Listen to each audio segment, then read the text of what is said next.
The United States and Britain have issued a security alert for Kabul. The US and the UK have warned their citizens to avoid hotels in the Afghan capital.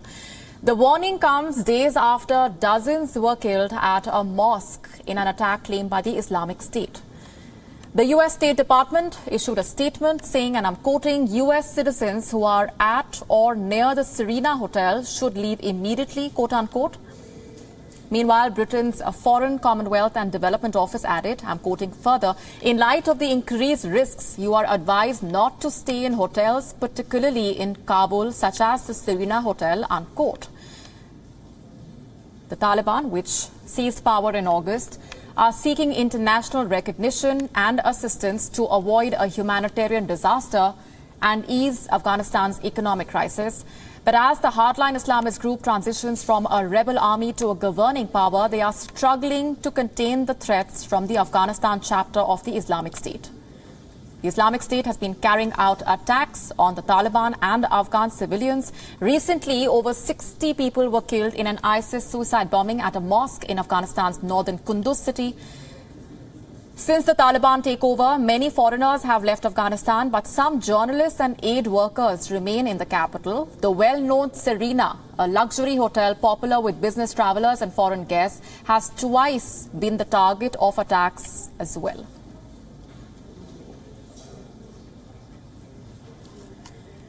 And let's go straight across now to our correspondent Anas Malik joining us live on the broadcast from Kabul. Anas, tell us more about this alert that has been issued, and do we know about the number of these US and UK nationals who are still present in Afghanistan? You earlier also spoke to the Taliban leaders who had talked about how they are working towards eradicating the ISIS threat.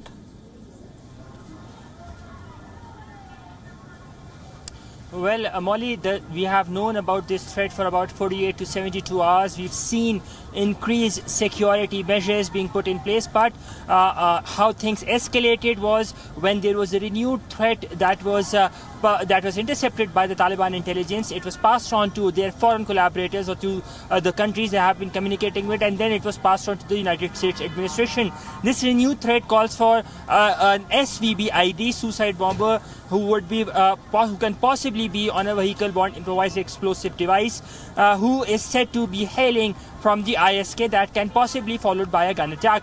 This is the level of threat that has been that the Taliban had intercepted, and now that has come in. It has been resonated in the UK threat advisory as well. Last night we saw the threat advisory coming in from the State Department. As we speak, the number of US nationals here in Afghanistan or in the city of Kabul is probably less than 100. Same goes for the number of UK nationals as well. These are those US nationals who are basically dual nationals, who are Afghan nationals and US nationals as well. Only a handful of journalists, those belonging to the American press, are currently in Kabul, and only a handful of them are hailing from the British press are currently in Kabul as well. Now, if I talk to you about the security situation, it has been ramped up, it has been beefed up. The roads leading to the hotel, they have been blocked by the Taliban men, by Taliban's elite Badri unit.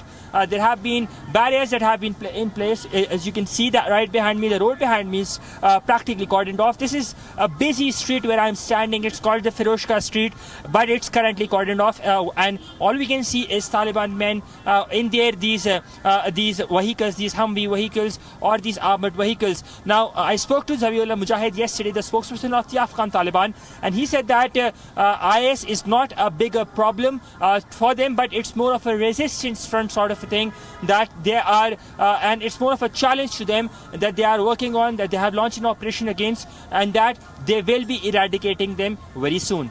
Molly? Anas Malik getting us those details from Kabul. Thanks very much for those inputs for now.